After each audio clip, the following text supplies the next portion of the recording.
আচ্ছা, আমরা শুরু করছি। আজকের যে লেকচারটা special lecture, lecture programme, PG education paper 4 unit 9, school of education, Netaji Subhas open university. আজকে মেনলি ইউনিট 9, তার সঙ্গে আমরা এই 1 ঘন্টার মধ্যে এন্টায়ার যে স্ট্যাটিস্টিক্স, রিসার্চ মেথডোলজি, এই দিকগুলোকে একটু জাস্ট রিভিশন করব। আমাদের আপনাদের আপনারা জানেন যে এবার পরীক্ষাটা অফলাইনে হচ্ছে। এই পরীক্ষার জন্য আমাদের যে ট্র্যাডিশনাল যে সিস্টেম ছিল, সেটাতেই আমরা ফিরে যাচ্ছি। হ্যাঁ, এখানে এই পরীক্ষার জন্য যে বিরাট কিছু শক্ত অঙ্ক টঙ্ক থাকবে এমন কোনো মানে সেরকম নয়। অ্যাজ ইউজুয়াল, লকডাউনের আগে যেভাবে প্রশ্ন হতো সেইভাবেই থাকবে। আর ফলে প্রথমেই আমরা বার্তা দিতে চাই যে এখানে কোনো ভয়ের কারণ নেই যে এই পেপারটা প্রচুর অঙ্ক থাকলো বলে আমাদের যে বিরাট ক্ষতি হয়ে যাবে, পারবো না, সেরকম কোনো ব্যাপার নয়। আপনারা পুরোনো কোনো প্রশ্নগুলো দেখবেন।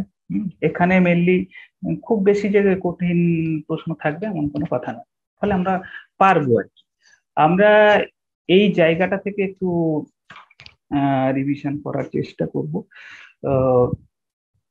একেবারে গোড়া থেকে, যেহেতু আমরা স্ট্যাটিস্টিক্স নিয়ে আলোচনা করব, স্ট্যাটিস্টিক্স মানে ডেটার ব্যাপার চলে আসে। আপনারা জানেন যে রিসার্চ, RESEARCH, এই রিসার্চের ক্ষেত্রে আপনারা প্রত্যেকটা লেটারের নিশ্চয়ই মিনিং গুলো জানেন। যে আর নিয়ে অনেক কিছু বলা যায়, সবচেয়ে ইম্পর্টেন্ট এ হচ্ছে rational way of thinking. Research করতে গেলে একটা rational way of thinking, thinking mind একটা দরকার। সেটা রেশনালিটি হোক, সেখানে রিস্ট্রাকচারিং হোক, রিফরমেশন হোক, রিভিজিটিং হোক, রিফ্লেক্টিং হোক, রিফ্লেক্টিভ থিঙ্কিং হোক, অনেক শব্দ আমরা আনতে পারি, কিন্তু রেশনাল ওয়ে অফ থিঙ্কিংটা খুব ইম্পর্টেন্ট। একই রকম ভাবে আমরা যখন ইর কথা বলছি, সেখানে আমরা এইভাবে বলতে পারি, রিসার্চের ই কি স্ট্যান্ডস ফর, ই হচ্ছে একটা এক্সস্টিভ সার্চ, মানে পরিশ্রম করতে হবে। আমরা পিএইচডি বলি না, পথে হলো দেরি, বা পায়ে হাতে দুটো ডিগ্রি, এই যে কথাগুলো বলি, মানে যেখানে পেশেন্স থাকবে, যেখানে পারসিভিয়ারেন্স থাকবে, যেখানে পারসিস্টেন্স থাকবে। ফলে এখানে এক্সস্টিভ সার্চের কথা বলা হচ্ছে, এবং সেই এক্সস্টিভ সার্চটা কি কিভাবে হবে? বেসড অন সেটা এথিক্স অ্যান্ড ইকোনমি। আমি কস্ট এফেক্টিভ হতে হবে, কম পয়সা লাগবে, কিন্তু আমার সেটা ইকোনমিক্যাল হবে। মানে ইকোনমিক্যাল বলতে গিয়ে আমরা এই শব্দটা ইউজ করি টার, TERM। টার্ম মানে কি? মিনিমাম টাইম লাগবে, minimum time, minimum energy, minimum resource, minimum money. কম সময়, কম পয়সা, কম এনার্জি খরচ করে আমাকে রিসার্চটাকে করতে হবে, যার জন্য আমরা একটা ইকোনমিক্যাল এই জায়গাটা বলতে পারি। যখন এস এর কথা বলছি, এস মানে হচ্ছে কি, রিসার্চটা হচ্ছে একটা সিস্টেমেটিক ব্যাপার, একটা স্টুডিয়াস ব্যাপার, একটা সায়েন্টিফিক ব্যাপার, একটা সিকোয়েন্সিয়াল ব্যাপার, একটা স্টেপ বাই স্টেপ ম্যানার। তাহলে একটা systematically sequential, step by step studious search of what, search of a solution to a scientific problem. তাহলে সায়েন্টিফিক প্রবলেমটাকে আমাকে সলিউশন বার করতে হবে, সেটা স্টেপ বাই স্টেপ আমরা করি, সেই জন্য এস। আবার একটা ই আছে, এইখানে ইতে রিসার্চে বলা হচ্ছে, ই মানে হচ্ছে এখানে একটা এক্সপ্লোরেশনের জায়গা। Research is nothing but exploration, research is nothing but engagement. যেখানে এক্সপ্লোরেশন হবে, এনগেজমেন্ট হবে, যেখানে এক্সপ্লানেশন থাকবে, যেখানে এক্সপেরিমেন্টেশন থাকবে, যেখানে ইলাবোরেশন থাকবে, যেখানে এক্সপানশন থাকবে, যেখানে ইভালুয়েশন থাকবে। ফলে ই দিয়ে আমরা এতগুলো কথা বলছি। আর এ দিয়ে কি বলছি? এ দিয়ে বলছি, এটাই এর থেকেই আমি আজকের আলোচনাটাকে শুরু করবো। এ মানে হচ্ছে analysis of adequate data. Research data ছাড়া হয় না, সেটা পরে আসছে। পরের আরে কি বলছি? পরের আরে বলছি relationship, establishment of relationship. Relationship of what? Relationship between variables. যে কোনো রিসার্চের ক্ষেত্রে আমাদের পৃথিবীতে, আমরা মেটেরিয়াল ওয়ার্ল্ডে সবকিছুই জানি পরিবর্তনশীল, সবকিছুই ভেরিয়েবল। ফলে বিভিন্ন এই যে ভেরিয়েবল গুলোর মধ্যে আমাকে কি করতে হবে, লিঙ্কটাকে খুঁজে পেতে হবে, রিলেশনশিপটাকে খুঁজে পেতে হবে। সেই জন্য relation establishing the relationship between variables or factors. আর কি হতে পারে, সেই রিলেশনশিপটাকে খুঁজতে কি আমাকে রিপ্রোডিউস করতে হতে পারে, মানে রিপ্রোডিউসিবিলিটি, রিপ্রোডাকশন হতে পারে, আমার রিলায়েবিলিটির ব্যাপার থাকতে পারে, আমার রিপিটেশন বা রেপ্লিকেশনের ব্যাপার থাকতে পারে। এইগুলো দিয়ে আসছে। আর সি দিয়ে কি বলছি, সি আমরা রিসার্চ যখন কাজটা করছি তখন একটা কেয়ারফুল রেকর্ডিং এর কথা বলছি, একটা ক্রিটিক্যাল ইনভেস্টিগেশনের কথা বলছি। হ্যাঁ, ক্রিটিক্যাল থিঙ্কিং সেখানে ইনভলভ হচ্ছে অবভিয়াসলি। তার সঙ্গে আর কি বলা যেতে পারে, একটা কনস্ট্রাকটিভ আমার অ্যাটিটিউড এর মধ্যে থাকবে, কনস্ট্রাকটিভ থিঙ্কিং এর একটা ব্যাপার থাকবে। আর লাস্টে এই যে আমরা বলছি হোয়াট ইজ এইচ, এই এইচ স্ট্যান্ডস ফর, সেখানে একটা অনেস্টি থাকবে, সেখানে অনেস্টি যেরকম থাকবে হার্ড ওয়ার্কের ব্যাপার থাকবে।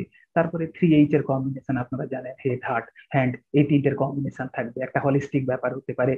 এর মধ্যে একটা হাম্বল ব্যাপার থাকবে, হিউমিলিটির একটা ব্যাপার থাকবে, একটা কি বলবো, কাজটার মধ্যে রিসার্চের মাধ্যমে যখন এক্সপ্লোরেশন হচ্ছে সেখানে আমার একটা হ্যাপিনেসের জায়গা থেকে আমরা কাজটা করতে পারছি।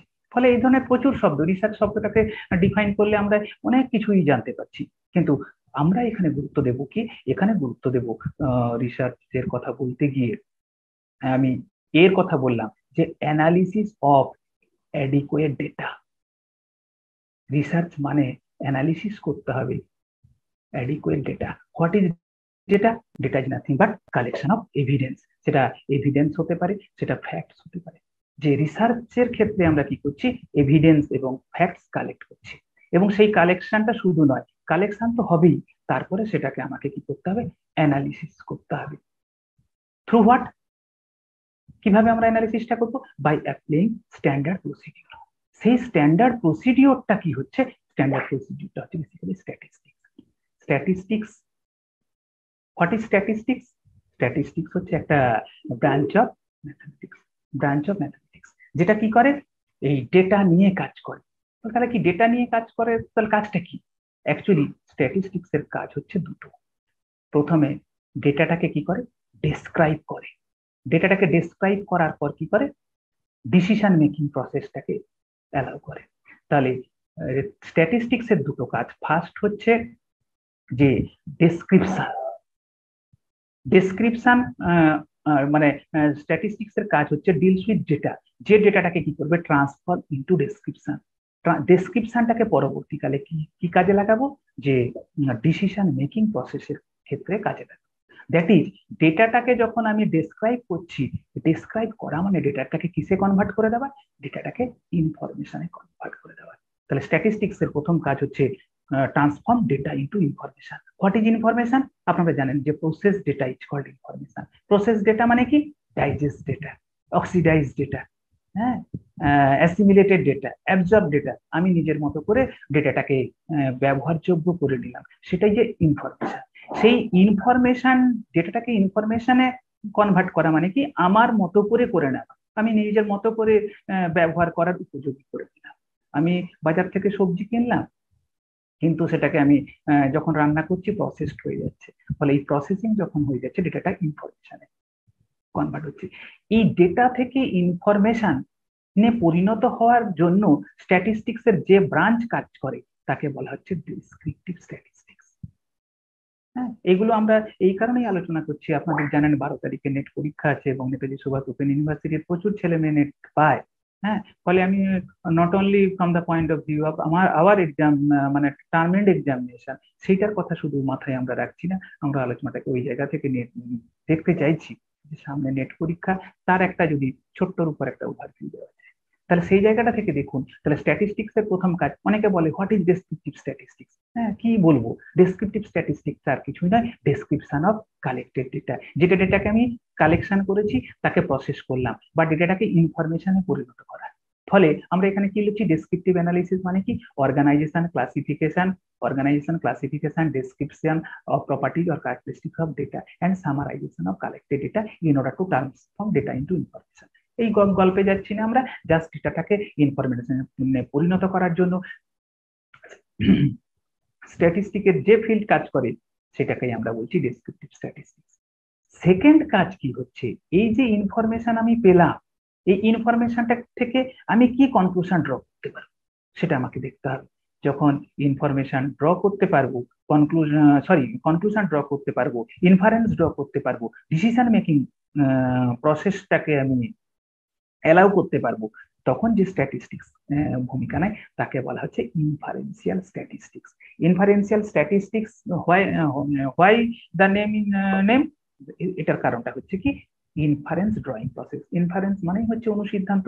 আমি যখন অনুসিদ্ধান্ত নিচ্ছি তাহলে অনুসিদ্ধান্ত নিচ্ছি মানেই হচ্ছে ইনফারেন্স ড্র করছি। সেই জন্য এই স্ট্যাটিস্টিক্সটাকে আমরা বলছি ইনফারেন্সিয়াল স্ট্যাটিস্টিক্স। আজকে আপনারা ইউনিট 8 বলুন, 9 বলুন, যা যে মানে স্ট্যাটিস্টিক্যাল অপারেশন গুলো করবেন সেটা basically under the পারভিউ of inferential statistics. Inferential statistics তার কিছুই নয়, স্ট্যাটিস্টিকের যে ব্রাঞ্চ ইনফরমেশন থেকে কনক্লুশন ড্রয়িং এর দিকে নিয়ে যাবে, বা আমরা যেটা বলছিলাম ডেটাটা ডেসক্রাইবড ডেটাটাকে থেকে ড্রয়িং কনক্লুশন, সেটাই হচ্ছে ইনফারেন্সিয়াল স্ট্যাটিস্টিক্স। আপনারা জানেন যখন আমরা যখন এই রিসার্চের জন্য আমি বলছিলাম যে ডেটা কালেকশন, এই ডেটা কালেকশনের জন্য আমাদের কি দরকার হয়, প্রত্যেকে ডেটা কালেক্ট করা হয় দুটো জায়গা থেকে কালেক্ট করা হতে পারে। পপুলেশন থেকে ডেটা কালেক্ট করা হতে পারে, আবার কখনো কখনো সিঙ্গেল কেস থেকে ডেটা কালেক্ট করা হতে পারে। রিসার্চের এই অনুযায়ী যে আপনি যখন স্যাম্পেল নিয়ে কথা বলবেন মানে বুঝতে হবে আমি পপুলেশনের কথা বলছি, লার্জার পপুলেশন, তার রিপ্রেজেন্টেটিভ নিয়ে আমি কাজ করছি। আর যখন সিঙ্গেল কেস, কেউ ধরুন রামায়ণ নিয়ে রিসার্চ করলো, মহাভারত নিয়ে রিসার্চ করলো, হতেই পারে একটা সিঙ্গেল কেস। আবার কোনো একটা সিঙ্গেল কোনো একটা পার্টিকুলার তার হয়তো সেরকম অ্যাবনর্মালিটি আছে বা কোনো একটা অসুখ আছে সেরকম কেস নিয়ে কাজ করবো।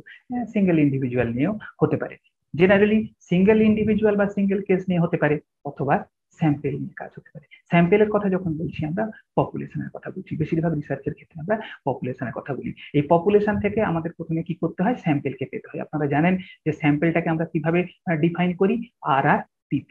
RRPP মানে কি, relatively representative proportion of population. সেটা কিভাবে করা হয়, স্যাম্পলিং টেকনিক অ্যাপ্লাই করে। আপনারা জানেন যে দু ধরনের স্যাম্পলিং টেকনিক অ্যাপ্লাই করা হয়, একটাকে বলছি প্রবাবিলিটি স্যাম্পলিং, একটাকে বলছি নন প্রবাবিলিটি স্যাম্পলিং। এটা আমাদের জানা। দিয়ে আমি স্যাম্পেল পেয়ে গেলাম, এই স্যাম্পেল থেকে প্রথম আমরা স্যাম্পেলের ক্যারেক্টারিস্টিক্স গুলো পাবো, সেটাকেই আমরা বলছি ডেসক্রিপটিভ অ্যানালিসিস। যে স্যাম্পেলের মেন বলুন, স্যাম্পেলের স্ট্যান্ডার্ড ডেভিয়েশন বলুন, সেন্ট্রাল টেন্ডেন্সি বলুন, যেই ফর্মই বলি না কেন, স্যাম্পেল ক্যারেক্টারিস্টিক্স যখন আমরা পাচ্ছি, কারণ আমি বললাম যে পপুলেশন থেকে সবসময় তো পপুলেশন নিয়ে কাজ করা সম্ভব হয় না, তার রিলেটিভলি রিপ্রেজেন্টেটিভ প্রপোর্শন নিয়ে কাজ করতে হয়। ফলে এই স্যাম্পেলকে নিয়ে যখন, স্যাম্পেল থেকে যখন আমি ডেটাটা পেলাম, সেই ডেটাটাকে যখন আমি ইনফরমেশনে, এই স্যাম্পেলের ডেটা থেকে আমি যখন ইনফরমেশনে পরিণত করব, তখন যে মেথড সেটা হচ্ছে ডেসক্রিপটিভ স্ট্যাটিস্টিক্স বা ডেসক্রিপটিভ অ্যানালিসিস।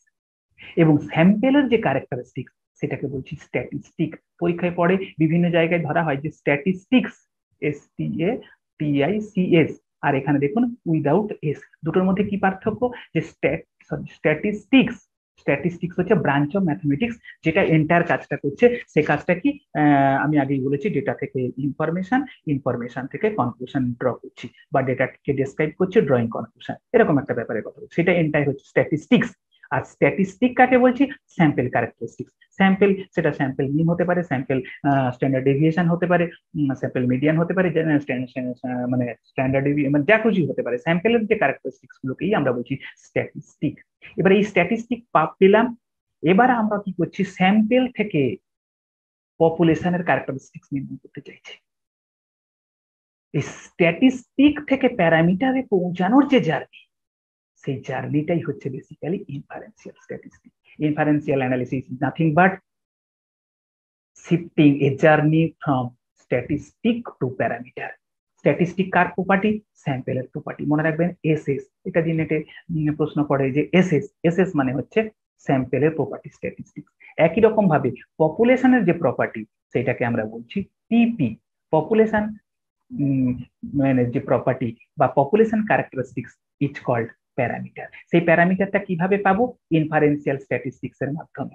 এই প্যারামিটার যখন পেয়ে যাব, তখনই আমরা ড্রয়িং কনক্লুশন করতে পারছি, কার সম্পর্কে, পপুলেশন সম্পর্কে। হ্যাঁ, এবারে মাধ্যমিকে ছেলেরা ম্যাথসে ভালো করেছে না মেয়েরা ভালো করেছে, আপনি কয়েকটা ডিস্ট্রিক্ট থেকে কিছু স্যাম্পেল নিয়ে স্টাডি করলেন, হ্যাঁ, আপনার পপুলেশন প্যারামিটারটা ধরুন আমাদের মধ্যশিক্ষা পর্ষদে আছে যে মেয়েরা ভালো করেছে না খারাপ করেছে, কিন্তু আপনি লিমিটেড 1000 স্যাম্পেল নিয়ে কাজ করেছেন, তারপরে ইনফারেন্সিয়াল বিভিন্ন রকম অ্যানালিসিস করে তারপরে আপনি যে প্যারামিটার পেয়েছেন সেখান থেকে পপুলেশন ক্যারেক্টারিস্টিক স্যাটিসফাই করছে কিনা সেটা জানার চেষ্টা করছেন। এই যে এন্টায়ার কাজ, এইটা হচ্ছে স্ট্যাটিস্টিক্স এর কাজ। তাহলে ফার্স্ট ডেসক্রিপশন, দেন ইনফারেন্সিয়াল। এই ইনফারেন্সিয়াল অ্যানালিসিসে দুটো কাজ করা হয়, একটা কি estimation of population parameter. Estimation of population parameter, population parameter কি হতে পারে, সেটা পপুলেশন মিন হতে পারে। আমি এবারে ধরুন 10 লাখ মাধ্যমিক পরীক্ষা দিয়েছে, তাহলে 10 লাখ ছেলে বা ছেলে মেয়েদের অঙ্কের এভারেজ রেজাল্ট কত, সেটা পপুলেশন মিন হতে পারে। এস্টিমেশন অফ পপুলেশন প্যারামিটার একটা কাজ। আর আরেকটা কাজ কি, টেস্টিং অফ হাইপোথেসিস।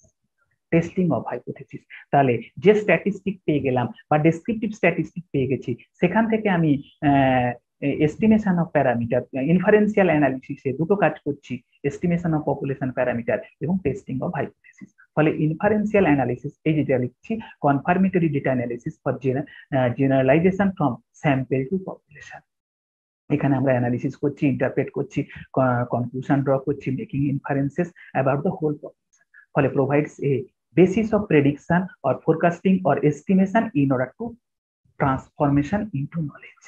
এই যে এন্টায়ার কাজ, এইটাকেই কিন্তু আমাদের করতে হবে। সেই জন্য ইনফারেন্সিয়াল স্ট্যাটিস্টিক্স এবং এই ইনফারেন্সিয়াল স্ট্যাটিস্টিক্স বা ইনফারেন্সিয়াল অ্যানালিসিসের যে দুটো কাজ বললাম, এস্টিমেশন অফ প্যারামিটার আর টেস্টিং অফ হাইপোথিসিস, এইটা করার আবার দুটো টেকনিক আছে, যেখানে প্যারামেট্রিক টেস্ট আর নন প্যারামেট্রিক টেস্ট। আমরা এই কারণে ইতিহাসটা বলার চেষ্টা করছি যে ইনফারেন্সিয়াল অ্যানালিসিসটা আমরা কিভাবে করব, by two ways, one is parametric test, another is non-parametric test।